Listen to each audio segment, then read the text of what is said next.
मारो धंधो my lifestyle गाड़ी बंगला my lifestyle उम्मीदें my lifestyle मिल गया है रास्ता और बुलंदी छूने का मिल गया है रास्ता और बुलंदी छूने का अपनी ही शर्तों पे जिंदगी जीने का।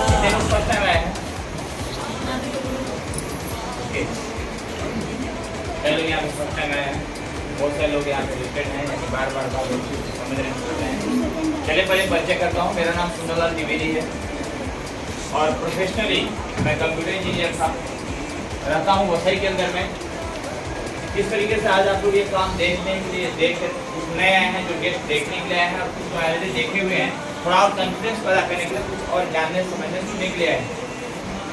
इसी तरीके से आज के 10 साल पहले मैं भी इस कंसेप्ट को देखा था, लेकिन वो सारी चीज़ें आज भी मैं डे 1 से एक शब्द मेरे को याद है कि किस इंसान ने क्या बोल के हमें इनवाइट किया था, उसके बाद उसका बिहेवियर मेरे जैसे कैसा रहा, वो हमको प्रोडक्ट ले दिया, मेरे दिल में क्या बातें आई, ये सभी चीज़ें मैं उस समय से कैमरा रिलीज करता हूँ ना, तो रील घूमती है और हमको समझ में आता है।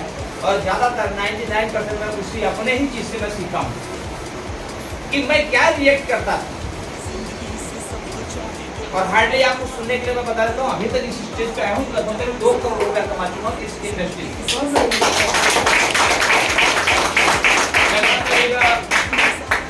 22,000 लोगों का एक नेटवर्क है, इससे तो बहुत ज़्यादा था, लेकिन हर साल में बड़ी झाड़ू मार देता है। तो बचे हुए लोग इतने हैं जो काम नहीं करे, उनको सालों में निकालता है ताकि वो दोबारा फिर से काम में आए। होता है ना, कोई पेपर है, न्यूज़ पेपर आप पढ़ते हो, पढ़ने के बाद कहाँ रख देते हैं? रद्दी में, उसका नाम है रद्दी में, और वो पेपर वाला लेके जाता है, फिर क्या करता है वो रिसाइकल करता है, किसी कंपनी में इंदौर वगैरह भेजता है और उसका जितना कचरा वचरा धो धा के ठीक ठाक उसका न्यूज़ पेपर बनाता है और फिर से वो प्रिंट होता है, फिर वही पेपर तुम्हारे घर में आता है। तो हमारी कंपनी भी हर साल ऐसे जो रद्दी या कचरा या डस्टबिन में जाने वाले लोग हैं, जो नहीं कुछ करने के बाद, परचेज करने के बाद हर मार्च अप्रैल में निकाल देता है और वापस वो लोग रिसाइकल होकर फिर से ज्वाइन करते हैं, कभी इसके साथ में, कभी उसके साथ में, कभी ज्वाइन जरूर करते हैं। एक अच्छी प्रक्रिया है, नए नए क्लाइंट्स मिल जाते हैं। तो इस काम की मैंने शुरुआत किया। क्या आप लोग ये जानना चाहते हो कि मैं क्यों शुरुआत किया? पहला मैं जानना चाहता हूँ कितने लोग यहाँ हैं जिनको ऐसा लगता है कि मैं करोड़पति बन जाता हूँ, बड़ा अच्छा होता। क्योंकि ये वर्ड हमको इतना प्यारा है, इतना ज्यादा मैं मोटिवेट होता हूँ इस शब्द से, करोड़पति से। अभी 10 साल पहले करोड़पति बनना थोड़ा सा और ज्यादा एक्साइटेड था। आज 10 मतलब 1 करोड़ बोलेगा तो नॉर्मल लगने लगा है। आज 100 करोड़ की बात करें, थोड़ा मोटिवेशन आता है। तो हमें करोड़पति बनना बहुत पसंद है। क्या आप लोग भी पसंद है? yes. अच्छा, जो पसंद होता है उसके लिए लोग कितनी मेहनत करते हैं? हाँ, बहुत ज्यादा करते हैं, मतलब हद से ज्यादा। अगर वो रियल पसंद है तो, हाँ, रियल पसंद है तो आदमी हद से ज्यादा, हद को पार करके उसको पाना चाहता है। किसी के पास कोई एग्जाम्पल है? हाँ, कभी ऐसा कभी देखा है, सुना नहीं है? हाँ, नहीं सुना है? मैंने देखा सुना है, बाद में उसको बताऊंगा। तो हमें बहुत ज्यादा पैसे से बहुत प्यार था, पैसा नहीं, करोड़पति शब्द से प्यार था। और मैं चाहता था मैं क्या करूं। मैं एक्चुअल में बेसिकली देखा जाए तो मैं डिफेंस ग्रेजुएट यानी रक्षा विज्ञान का मैं मास्टर डिग्री लेकर के सोचा था मैं ऑलरेडी कोई बड़े पोस्ट पे जाऊंगा मिलिट्री में। लेकिन 2 बार एग्जाम दिया, यूपीएससी की एग्जाम देने के बाद समझ में आया जितनी मैं मेहनत कर रहा हूँ, जो लेवल का मैं स्टूडेंट हूँ, ये लेवल के स्टूडेंट से मैं कोई टॉप लेवल के पोस्ट पे नहीं जा सकता। मिडिल क्लास की जो कोई पोस्ट सरकारी है उसमें मज़ा नहीं आएगा। मिलिट्री में नॉर्मल भर्ती हो जाओ, क्लर्क बन जाओ, रेलवे में क्लर्क बन जाओ या कहीं बन जाओ, इसमें कोई मज़ेदार बात नहीं है। मैं इससे ज़्यादा एक्साइटेड नहीं था। मैं 2 साल 1.5 साल बाद ही मुंबई आ गया, सपनों की नगरी में, और 5 वर्ष जॉब किया। कितना साल? 5 साल जॉब किया। बहुत अच्छी ऊपर की इनकम हुआ करते थे, बहुत मोटिवेट होता था। अगर एक 22 साल का लड़का जो जिंदगी भर 22 साल तक पिताजी के पैसे से पढ़ाई किया है, और 1995-96 की बात कर रहा हूँ, 2000-2500 सैलरी, मतलब आज के 40,000 सैलरी, मैं नया नया आया था। लेकिन 6 महीने बाद ऐसा जुगाड़ हो गया कि रोज 2000 रुपये जेब में आ रहा है। पैसा लगेगा। मैं आज वो अकाउंट देखता हूँ, हमारा बैंक ऑफ इंडिया फाइनल में अकाउंट है, इसमें जितना एक फ्लैट की कीमत है, एक या 2 फ्लैट 3 फ्लैट की कीमत, उतना हमारा रोकड़ा हाथ में बैंक में रहता है। मतलब 3 लाख 4 लाख 96-97 में मेरे बैंक खाते में पड़े रहते थे, क्योंकि शादी हुई नहीं थी। जो पैसा पाता था, कोई दारू का पीने की आदत भी नहीं, ब्राह्मण आदमी हूँ, वेजिटेरियन हूँ, सस्ता खाना होता है हमारा, तो पैसे तो बचता ही था। और खाता भी तो समय ही नहीं था, इतना ज्यादा बिजी रहता था उस काम में। मेरा कस्टम क्लियरिंग के काम में ऑलरेडी लगा हुआ था, बंदरगाह एयरपोर्ट वगैरह में, तो बहुत अच्छा माल पानी आता था।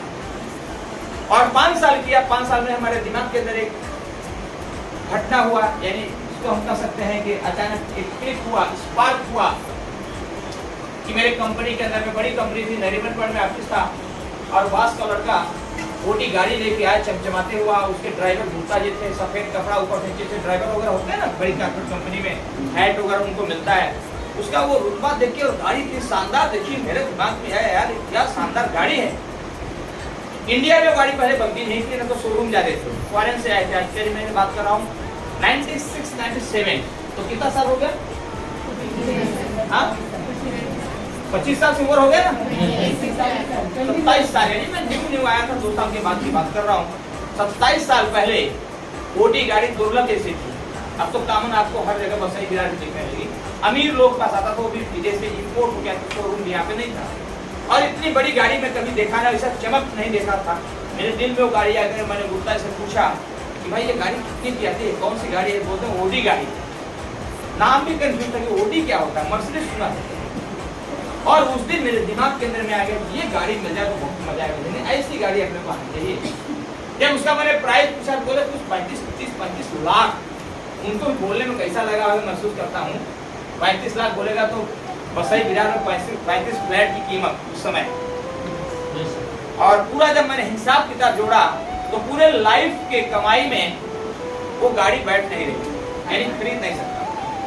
तब हमें समझा गाड़ी हमको चाहिए और जिंदगी भर कमाऊंगा और ये गाड़ी खरीद नहीं सकता, इसका मतलब हमारा काम सही नहीं है।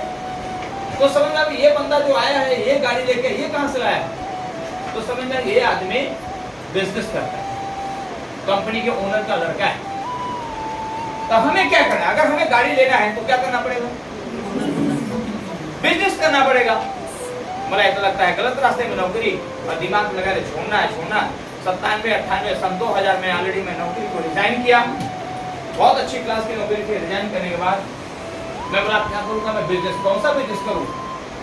पहले दिमाग में मैं प्रयागराज का हूँ, बोला इलाहाबाद लखनऊ या ये एरिया में कोई बिजनेस करता हूँ। और चूंकि पढ़ाई लिखाई मैं IIT निकाले, वहाँ से पढ़ाई कंप्यूटर्स का भी किया था, तो ऐसे मैं कंप्यूटर का बिजनेस शुरुआत करता हूँ। क्योंकि बिजनेस में जो बिजनेस में ऑलरेडी नौकरी कर रहा था वो बिजनेस बहुत बड़ा है, उतना बड़ा मैं शुरुआत नहीं कर सकता, लेकिन कोई बिजनेस कर लूँ। मेरे सारे का बिजनेस कंप्यूटर्स का था भाईंदर में, और मैंने वो बिजनेस को देख के काम की शुरुआत कर दिया। अपडेट भी होना पड़ता है, क्योंकि टेक्निकल कोई भी काम पढ़ाई तो की हो 2 साल 3 साल 4 साल छोड़ दो तो आप पुराना हो जाए। अपडेट हुआ और मैंने बिजनेस शुरुआत किया। लगभग करीब 6 लाख रुपया बैंक अकाउंट में रखा था, और मैं महसूस किया था अगर 3 से 4 साल बिजनेस नहीं चलेगा तो भी आराम से बैठ के खाऊंगा। मतलब इतनी हिम्मत थी बिजनेस करने की। लेकिन पता नहीं 1 से 1.5 साल के अंदर ही वो सारा पैसा खत्म, क्योंकि बिजनेस करने नहीं आता था, नौकरी करने आता था। और पूरे पैसे उधारी में, एक कंप्यूटर में 20,000 30,000 40,000 उधारी में जाते थे। एक पार्टनर भी रखा था, उसने बहुत सारे पैसे का नुकसान भी हुआ। और अपने को समझ में आया 2-2.5 साल बाद 3 साल बाद कि वापस नौकरी करना पड़ेगा। हालत ऐसी हो गई, यानी सारी पूंजी खत्म। जो 5 साल 4 साल बैठ के खाने को सोचा था वो सारी पूंजी खत्म हो गई। हालात ऐसे हो गए वापस नौकरी। लेकिन मैं ऐसी सोच वाला था कि नहीं, मैं वापस तो जाऊंगा नहीं। वारा नेरा किया और ये बिजनेस तब नहीं था, मैं खुद वो बिजनेस को अच्छा तरीके से करने लगा। 2-2.5 साल 3 साल मेरे बिजनेस को अपग्रेड किया। नहीं 2007 तक, 2001 में बिजनेस चालू किया था कंप्यूटर का, 2007 तक अच्छे लेवल से रन होने लगा। मैं उम्मीद किसके लिए आया था वो बिजनेस में? क्या खाने जीने के लिए आया था? क्या सोच लेके आया था? ओडी गाड़ी, मर्सिडीज गाड़ी लेने के लिए। 7 साल निकल गया, उन 7 साल में ओडी गाड़ी छोड़ दो, अल्टो भी खरीदने की शक्ति नहीं आई। एक निराशा की भावना आया कि जो काम मैं काम कर रहा हूं, जिस सोच से मैं काम कर रहा हूं, और उस सोच से 7 साल बाद भी हमें नजर नहीं आ रहा दूर दूर उसका 10वां हिस्से की वैल्यू वाली गाड़ी, तो क्या लगता है अगला 10 साल और मेहनत कर लूंगा, हमें वो मिल जाएगा? हेलो, जो काम को करते हुए, जो चाह के जो काम आप करते हो, एग्जाम्पल, जो चाह के आप जो काम करते हो, अभी तक वो नहीं मिला है, 10 साल में और भी 10 साल काम करोगे, क्या वो मिल जाएगा जो आप चाहते हो? नहीं। मेरे मन में बड़ा निराशा होता था। दूसरा चीज, उस बिजनेस के अंदर मार्जिन लेवल भी धीरे धीरे कम होने लगा। आप भी कोई बिजनेस व्यापार कुछ करते होंगे तो मार्जिन लेवल धीरे धीरे कम हो रहे हैं। लोग नॉलेज वाले हो रहे हैं, 10 दुकान वाले हैं, तुम्हारे यहाँ नहीं तो उसके यहाँ, उसके नहीं तो उसके यहाँ, किसी न किसी के यहाँ तो लोग जाएंगे ही। लेकिन बात यह है, किसी के यहाँ जाएंगे तो हम क्या करेंगे? दुकान लेके बैठे, हमको भी मजबूर होकर देना पड़ता है। हम 3 रुपया बात करेंगे, बोले 2.5 रुपया वो दे रहा था, हमको भी 2.5 रुपया देना पड़ेगा। मानते हैं? 7 साल काम कर रहे थे, बात चलने लगा, भाई ऐसा काम चलने वाला नहीं है।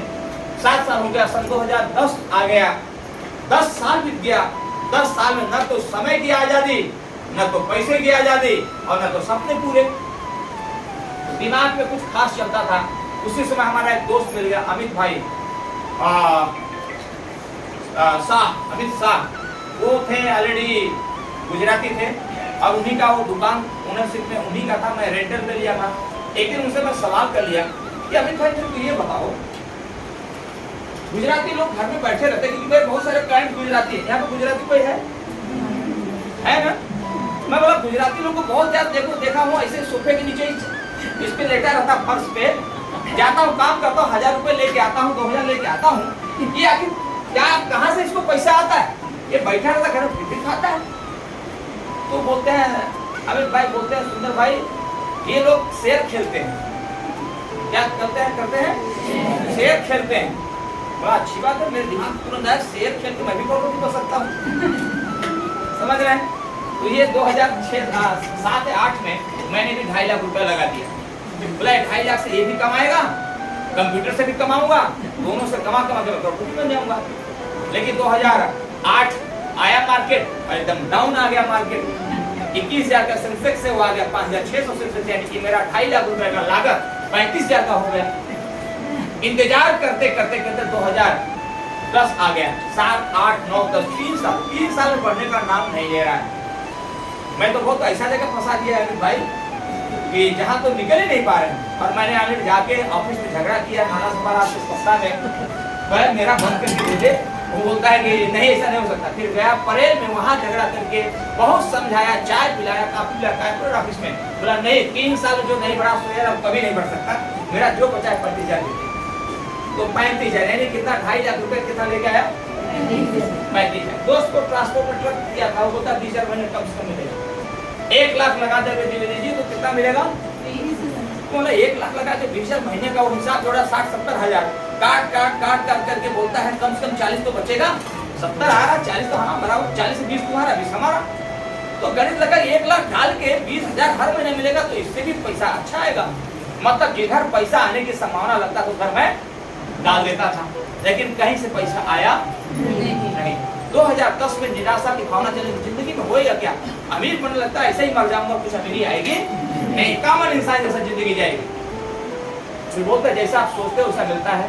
एक क्लाइंट अमित गुप्ता उनका नाम था, यही रहते हैं बिहार में, मेरे क्लाइंट से, और उन्होंने 10 कंप्यूटर का ऑर्डर देने के हिसाब से, देखो किस तरीके से कोई आदमी कहीं लेके जाता है। अगर वो नेटवर्क मार्केटिंग माई लाइफ अगर मेरे को बोलता है कि चलो प्लान देखने, मैं कभी जिंदगी में नहीं जाता, क्योंकि नेटवर्क को कहीं सुना था कि इसमें लोग आते हैं, जुड़ते हैं, कुछ होता इससे नफरत नहीं था। लेकिन जिन लोगों को मैंने देखा था वो लोग आज जुड़े, मेरे को बोले, मेरा ऑफिस तक लोग आते थे, और 2 महीने बाद जब उनको पूछा भाई क्या हुआ जो काम, बोले कौन सा काम, ऐसे भूल जाते थे। बोला वो जोड़ने वाला काम तुम बोले थे ना, बोला अरे वैसे। तो एक दिमाग में आ गया इससे कभी तरक्की होएगा नहीं। अगर वो दोस्त बोलता भाई चलो ऐसा देखने तो मैं जाता नहीं। एक 10 कंप्यूटर के ऑर्डर के हिसाब से लेके गया, बड़ी कलाकारी उसने 1 महीना मेरे को तड़पाया था मीटिंग में आने के लिए। बताइए, यहाँ बोलते हमारे पास लोग आते ही नहीं। 1 महीने बाद सामने से मैं हर हफ्ते फोन करता था, अमित भाई चलना है? बोला अभी नहीं। चलना है? अभी नहीं। वो जो कहानी मर्जीना वाली हिंदी में पहले होती थी ना, वो तेल को कुप्पे में डाला था, निकल, किसी ने पढ़ा है क्या कभी? हाँ, अलीबाग चाचा। बोला अभी टाइम नहीं हुआ। वैसे पूछता हुआ क्या? बोला अभी टाइम है। एक दिन बोलता चलना है, और गया मलाट के हाल में बैठा दिया। मैं देखा भाई ये 200-300 आदमी यहाँ बैठे हैं, इसका मतलब वही है जो मैंने 20 दिन पहले लड़के ने जानबूझ के मेरे को लेके गया था, बोल के इभी स्टार्ट काम करके बहुत सारे स्टूडेंट लोग चालू किए थे। बोला चलो बहुत अच्छा फिल्म है, चलो देखता हूँ। बोला वही लाया, वैसे आदमी सब वही भाषण देगा, दिल्ली से आया था बराबर, और मेरे को इतना बीच में बैठा दे कि मैं निकल नहीं पाया। और दूसरा थोड़ा सा इज्जत किया कि उसके एक आदमी को उठाया हमें बैठाया। बोला यार इतने भीड़ में एक आदमी को बेचारा बैठाया, उसको उठा के हमें बैठा, इसका थोड़ी इज्जत करनी चाहिए। दूसरा दिन 7:30 बजे आप जाके ऑफिस करूंगा क्या? पहुंचूंगा नाला सुपारा आते आते तो 8 बज जाएगा। तो कोई काम करे, ऑलरेडी इसी का इज्जत रख लो, और मैं कुछ फालतू हो जाए कुछ भी मैं देखूंगा। लेकिन आप बिलीव करो, जब वो प्लान चालू हुआ, उस इंसान ने पहला ही शब्द बोला, दोस्तों नमस्कार, मेरा नाम सो है, जो उसका नाम था। इस पैसे की हरी भरी दुनिया में मैं आप सभी लोगों का तहे दिल से स्वागत करता हूं। इतना ही वर्ड बोला, एग्जैक्ट याद है। क्या आप करोड़पति बनना चाहते हैं? तो सारे लोगों ने बोला हाँ बनना चाहता हूं। और उन्होंने करोड़पति बनने के लिए बोला एक ही रास्ता है, दूसरा कुछ भी रास्ता, चाहे दुनिया घूम लो, एक ही फार्मूला है। क्या आप लोग जानना चाहते हैं? yes. बोलते हैं जिसके पीछे भीड़ है, क्या है? भीड़ है, चाहे कैसी हो, चाहे चोरों की भीड़ रहने दो, वही आदमी अमीर बनेगा। एक ही फार्मूला, जिसके पीछे भीड़ है वही आदमी अमीर बनेगा। उन्होंने इसे जैसे देखो बहुत सारी फोटोज यहाँ पे लगी है, ऐसा उस समय दिखाया। बोलते देखो किसके पीछे भीड़ है, कुछ आदमी का एग्जाम्पल दिखाया। उन्होंने धीरू भाई अंबानी का दिखाया, बिजनेसमैन का। बोले देखो इनके पीछे भीड़ है कि नहीं? 5 लाख 10 लाख लोग काम कर रहे, लेकिन सैलरी लेने वाली भीड़ नहीं। दूसरा उन्होंने दिखाया नेता का, शरद पवार वगैरह सब सारे नेता। उन्होंने बोले इनके पीछे भीड़ है। तो नेता की भीड़ रहती है ना, सैलरी देता है क्या किसी को? अमीर होता कि नहीं? सचिन तेंदुलकर को दिखाया, बोला ये आदमी के पीछे भीड़ है, तो लाखों करोड़ों दीवानों का भीड़ है। अमिताभ बच्चन को दिखाया, बोले इनके पीछे भीड़ है, बिल्कुल भीड़ है। करोड़पति है? हाँ है। उसके बाद इन्होंने रामदेव बाबा को दिखाया, बोले इनके पीछे भीड़ है, करोड़ों का भीड़ है। मतलब इस प्रकार से 5-7 जगह दिखाया, नेता वगैरह सबको दिखाया। बोलता है इन सब पास भीड़ है, और सब करोड़पति है या नहीं है? इसमें कोई बिजनेसमैन सैलरी देता, बाकी ये सब कोई सैलरी देता नहीं है।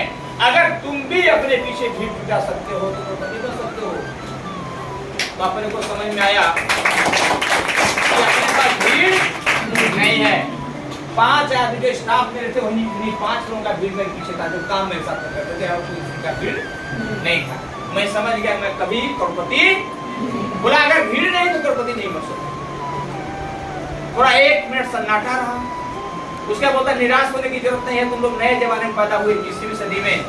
एक और रास्ता है जिसमें कोई भी करोड़पति बन सकता है, और वो ओपन किया, बोलता है network marketing, direct selling. Direct selling के अंदर में बिना इन्वेस्टमेंट का, बिना हाई एजुकेशन का आप भीड़ इकट्ठा कर सकते हो, फॉलोअर इकट्ठा कर सकते हो। एक ऑप्शन है। ये तो देखते हुए मेरा दिमाग 7वें आसमान पे चढ़ गया। बोला अरे ये तो मैं किसको भी जोड़ दूंगा, हजारों, मतलब पहले प्लान नहीं देखा हूँ। ये भीड़ वाला शब्द सुन करके हजारों लोगों को मैं ला सकता हूँ, ऐसी क्षमता आ गई, और वो किसी के करोड़पति बन। दोस्तों बिजनेस शुरुआत किया, फॉर्म में दूसरे से, क्योंकि हमारा जो दोस्त आदमी लगे तो कोट नहीं बना था। बोला कोट नहीं बना, इसका मतलब उसका बुद्धि नहीं है। तो मतलब कोई भी आदमी जैसे नया क्लाइंट आता है जो कोट पहन के खड़ा होता है ना, लोग मानते हैं कुछ तो अक्कल है, तभी तो स्टेज पे गया। तो मैं जिसके माध्यम से गया था, बोला ये तो कोट पहना नहीं है, तो इसके पास दिमाग बुद्धि ज्यादा है नहीं। वो एक दूसरा टीम वाला था, खड़ा था, लाइन सब लोग खड़े रहते ना घेर के, और उसके बाद जब भाई साहब फॉर्म दो, बोलता फॉर्म दो, कहाँ से आए हो? बोला वो आदमी जो खड़ा उनके साथ। बोले उन्हीं से फॉर्म दो। हमको क्या मालूम, जिसके साथ है वही फॉर्म देगा। अब वो भी हमारे पीछे नहीं आया, मैं उसे फिर भी उसने एक फॉर्म दिया, मैं खुद फॉर्म भर के, हमें लगा कि अगर मैं आज ही रात को नहीं जुड़ गया ना तो ये अमित जो है हमारा दोस्त जो है ये कल हमको जोड़ेगा नहीं, खत्म हो जाएगा वैकेंसी। क्या मालूम जिस चीज के लिए मैं कभी समझता नहीं था, कितनी बार लोग पीछे पड़े थे, मतलब यार पैसा ले लो 10,000 मेरे को जोड़ो मत, अरे बोले तुमको फायदा, मतलब तुम ही फायदा ले लेना, ऐसा बोला। वही आदमी बोला कि हमको जोड़े आदमी कल जोड़ लेगा, हमको कोई जोड़ेगा नहीं, और फॉर्म लेकर के 500 का टोकन दिया, सुबह 8 बजे बुलाया, बोला आ जाना 9 बजे ऑफिस मेरा खुलता है, 9 बजे चेक लेके जाना। और वो आदमी आया नहीं, 9 बजे लेने नहीं आया ही नहीं वो जो हमको लेके गया। ऐसा होता है किसी रात में? हम लोग बोले उल्टा सर दे, अगर आप पैसा लेते हम लोग रात को चले जाएंगे, है या नहीं है? लेकिन वो पैसा लेने नहीं आया, फोन करना फोन नहीं उठाया, चला गया पाल घर अपने काम में, उसका अपलाइन आया, पैसा चेक लेके गया। तो दोस्तों इस तरीके से मैं बिजनेस की शुरुआत किया और आज लगभग करीब 9.25 करोड़ से ज्यादा मैचिंग हो चुका है, यानी अगर और थोड़ा हो जाएगा तो ITC बन जाऊंगा। मैं बताना ये चाहूंगा कि इन सब पीछे सक्सेस के पीछे वजह क्या है, सक्सेस के पीछे क्या वजह है? सक्सेस पीछे एक ही वजह है, आपकी चाहत। आपकी अगर चाहत बड़ी है तब तो आप सफल हो जाते हो, और चाहत उतनी नहीं है तो आप हर दिन डिमोटिवेट होते हो, आपके अंदर एनर्जी आपकी डाउन होती है। इसलिए चाहत बड़ी होनी चाहिए। तो कितने लोगों पास यहाँ पे चाहत है? ओके, एग्जाम्पल, जैसे एक औरत को बच्चे की चाहत होती है, बहुत सारे यहाँ पे माँ बैठी हैं, अगर 2-3 साल 4 साल बच्चा ना हो शादी के बाद तो क्या होने लगता है? लगता होएगा ही नहीं ना, डर लगने लगता है ना। अगल बगल वाला पूछ लगता है कितना साल हो गया शादी को, होता 4 साल, इसको हुआ नहीं, गड़बड़ कुछ हुआ, बोलते हैं ना, शर्म नहीं आने लगती है। तो उसको इतनी प्रेजेंट चाहत हो जाती है, दुनिया का सारा काम छोड़ कुछ भी हो जाए, बच्चा हो जाए, होता कि नहीं होता? तो ऐसी तीव्र इच्छा होनी चाहिए। उसके बाद शादी की ले लो, कॉलेज पढ़ रहे, दोस्ती हो गई और भाग गया या भाग गई लड़की, उसके माँ बाप रिश्तेदार साथ जितने भी लोग हैं, सगे संबंधी, सब पूरे समाज खड़ा हो जाता, बोलता है भाई मत कर यार शादी, मेरे समाज में तू कर क्यों चली गई? लड़की बोलती है मैं कर लिया तो यार मैं जाऊंगी नहीं। क्यों? मतलब 21, 22, 25 साल का प्यार माँ बाप का, उसको भारी क्या पड़ गया? क्या पड़ गया? चाहत। क्या है उसके अंदर में? यानी 22 साल का वो संबंध, माँ बाप से बड़ा कोई संबंध होता है? क्यों त्याग दिया उसने? चाह से। कभी सुना ऐसी कहानी? मैंने बहुत सारे लोगों को देखा हुआ, खास कई रिलेटिव्स में, कई हमारे कारपोरेट ऑफिस उसके मैनेजर की लड़की साथ में, मतलब दुनिया बुला देता है। ऐसे अगर आपके अंदर प्रेजेंट चाहत अचीवमेंट्स करने की जिंदगी में है तो आप अचीव कर सकते हो। मैं इस बिजनेस में आया तो करीब 13 साल 14 साल मेरी जिंदगी निकल चुका था। मैं कभी जिंदगी में कुछ मुंबई में संपत्ति बनाना ही नहीं चाहता था, शुरू पैसे बहुत थे, लेकिन मैं क्या करूंगा, छोड़ के जाऊंगा गाँव में, जब रिटायर हो जाऊंगा कौन यहाँ पे देखेगा, बिकेगा ही नहीं। लेकिन जब शादी हुई, थोड़ा जरूरत पड़ा, लगा घर चाहिए, मेरे साले ने बोल जबरदस्ती एक सिडको, नॉन सिडको बिल्डिंग होती है ना, इसको लोड बेयरिंग कर सकते, पहले सब बिल्डिंग ऐसी बनती थी, अब सिडको बन लगी 20 साल पहले, एक रूम खरीदवा दिया था। मैं बोला ये ऐसी बिल्डिंग, इसको छोड़ दूंगा चला जाऊंगा गाँव, ये बिकेगा ना बिके कोई मतलब मोह नहीं हमारा। लेकिन जब शादी हुई तो जरूरत पड़ा फ्लैट का, 2007-8 में बच्चे भी पैदा हो गए, बड़े होने लगे, तब फ्लैट की इतनी कीमत बढ़ गई कि अपने पास औकात करता था, ले तो लूंगा, अगर कुछ गड़बड़ हुआ तो EMI नहीं भरूंगा, बैंक वाले ले गए, डर लगने लगा। तो ये बड़ी चाहत थी अपने को घर लेने का। कार मर्सिडीज छोड़ दो, छोटी भी गाड़ी आ जाएगी, विदेश यात्रा और बच्चों का अच्छा एजुकेशन, और एक बार विदेश घूम लूं, और हमारे जब रिटायर हूं तो उसके लिए मेरे पास फंड होना चाहिए। ये बेसिक चीजों पे मैं एकदम पूरी तरह से फोकस कर लिया, और ऐसा लगता कि बेसिक चीज भी मुश्किल हो रहा है। मैंने काम की शुरुआत किया, जैसे आप लोगों के अंदर भी चैलेंज, यहाँ पे बहुत सारी महिलाएं हैं, आपके अंदर टाइम का चैलेंज होता है ना, कि भाई हम लोग कैसे काम करें। हमारे पास भी था, आपके पास टाइम भी चैलेंज होता है, हमारे पास चैलेंज ये था कि मैं अपने समाज को चलाने, अपने जो ये थे कर्मचारी, उनको परिवार चलाने के लिए कमाना जरूरी है। अगर मैं नहीं कमाऊंगा तो मेरा घर नहीं चलेगा। और 90% लोग ऐसे बैठे हैं यहाँ पे, अगर आप नहीं कमाओगे, आपको परिवार नहीं कमाएगा, तो आपको घर चलने वाला 6 महीना भी बैठ के खा नहीं सकते। हमारे पैसे जो पैसा था वो मार्केट में था, मैंने काम चालू किया, 6 महीने तो समझा, 2 साल में फुल टाइमर बन गया। और जब पार्ट टाइमर था, सुबह 9 बजे ऑफिस जाता था और रात को 9 से सुबह से लेके और रात को 7 बजे तक, 8 बजे तक, कभी कभी 9 बजे तक मैं ऑफिस में रहता था। कम माइलेज करूँगा। तो मेरे गुरु, ग्रेट गुरु, मैं थैंक्स करना चाहता संतोष कुमार सर, मुझसे बैठ के राय लिया, सब कैसे हो गए काम, समय नहीं मिल पा रहा। तो उन्होंने बोला अगर आपको काम करने की चाहत है तो समय की कमी, रात किसका है, रात अपना है, थोड़ा कम सो। मैंने रात को 9 बजे से लेके 10 बजे से लेके रात को 12 बजे 2 बजे रात तक नींद ही नहीं आती। रात को 2 बजे तक, यानी हर दिन एक प्लान दिखाना, हर दिन एक आदमी को दिखाना प्लान, और इस तरीके से करना चालू किया। 2 से 3 महीने में करीब 60-70 लोगों को रिक्रूट किया। दोस्तों पार्ट टाइम में काम होता है, लेकिन कुछ टाइम सवाल ये है हमारी क्लोजिंग इसलिए नहीं आती क्योंकि हम लोग उतना गंभीर तरीके से प्लान नहीं बताते। प्लान किसका बताते हैं मालूम है? विजिलेंट का प्लान बताते हैं, प्लान कंपनी के बताते हो आप, ये तुम्हारा प्लानिंग क्या है। एग्जैक्टली क्लोजिंग तब होएगा तुम्हारी प्लानिंग क्या है, उसके बाद माई लाइफ का प्लान काम करेगा। समझ रहे हैं?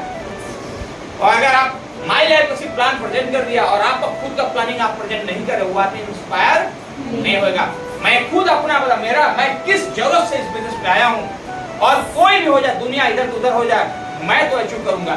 एक आदमी सवाल कर दिया, आप इतनी बड़ी बात कर, इतने कॉन्फिडेंट हो सुंदरलाल जी, कंपनी बंद हो गई तो मैं नया खोल दूंगा। कंपनी नेटवर्क बंद हो गए तो मैं नया नेटवर्क कंपनी खोल दूंगा। बोलता हाँ, तब तो तुम सफल हो सकते। मतलब वो सब पूछते हुए इसका कंपनी बंद है, इतना बड़ी बड़ी बात कर रहे हो, कंपनी बंद हो गई तो क्या करोगे? कंपनी नया खोल दूंगा, क्या दिक्कत है? बोला हाँ, तब तो कागज। मतलब लोगों के अंदर इतना कॉन्फिडेंस पैदा करता था, लोग हमारे साथ आते थे, लेकिन आ गए, जुड़ गए तो काम नहीं कर रहे हैं। आते हैं, जुड़ जाते हैं, सब लोग काम नहीं कर रहे, दूसरा दुख। इसका क्या है? तो ये जाके फिर ट्रेनिंग लिया, आरटीपी आप लोग गए होंगे, रेजिस्ट्रेशन ट्रेनिंग प्रोग्राम, जिसमें दिमाग का खेल मैं सीख गया, जादू वाला काम।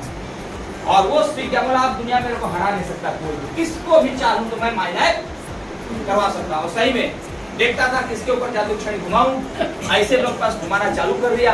देखो यहाँ पे आशीष सर हैं, रिक्शे वाले थे ना, आज एनटीसी बनने जा रहे हैं, उनके गाड़ी में फ्लैट में है। दीपक प्रसाद को आपने देखा होगा, दीपक प्रसाद करके हैं, विराज लीडर, आज एनटीसी लीडर सीटीसी बनने जा रहे हैं। उमाकांत सर को आप लोग जानते होंगे, उमाकांत सर आज एनटीसी हैं। शिवाकांत सर को जानते होंगे, आज एनटीसी हैं। तो ऐसे कुछ खास, देखो सब लोगों पे मैंने मेहनत नहीं किया, मेरे को समझ में आ गया सब पे मेहनत करोगे कोई काम का नहीं है, कुछ गिने चुने लोगों पे मेहनत करोगे। जोड़ने के बाद क्यों करना चाहता है, किसी को जबरदस्ती रस्सी पकड़ के खींच रहे हो, वो काम का नहीं है। जब तक बच्चा है तब तक उसके साथ सिखाओ, बताओ। लेकिन समझदार होने के बाद में 1 साल 6 महीना नेटवर्क कर लिया है, फिर भी जबरदस्ती पकड़ के लाना है, तो काम का नहीं है। कुछ लोग तरफ करते हैं, हमको सपोर्ट करो।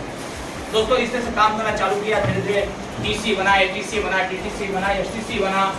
कभी मैंने 3 वर्ष तक मैंने कभी सूरज चांद कभी देखा नहीं, कब सुबह और रात हो रहा है, कभी न्यूज़पेपर पढ़ा नहीं, टीवी नहीं देखा। मतलब इतना ज्यादा मोहब्बत था हमको सक्सेस से, तब जाके रिजल्ट मिला। और आज पूरे करीब 1 महीना 16 दिन के बाद में मुंबई आया। चेहरा देख के समझ में आता है, बिहार में था, करीब 30 दिन लगा था, क्या गर्मी भयंकर। कभी 26 साल हो गया मुंबई से कभी बाहर नहीं जाता था, या गया तो 4 दिन बाद जाके आ जाता था। देखिए हालत खराब, फिर बोला नहीं, जो टीम हमको 3 करोड़ रुपए का बिजनेस दिया उसके लिए तो मैं तो पटना में रहूंगा चाहे कुछ भी हो जाए। हाँ, और काफी अच्छी टीम वहाँ पे है दोस्तों। मैडम का फोन आया था, सर आइए, बोला मैं तो पटना में हूँ और आप लोगों के साथ मिलके बहुत मजा आया। मैं बस एक ही चीज बोलना चाहूँ, कामयाब बनना चाहते हो तो जो लोग सक्सेस है, यहाँ पे तमाम मैडम वगैरह देखो सक्सेसफुल काम कर रहे हैं, इनके घर में भी बच्चे हैं, परिवार हैं, सब है। आप जुट जाओ, ओनरशिप ले लो, खुद की जिम्मेदारी ले लो, 100% कामयाब हो जाओगे।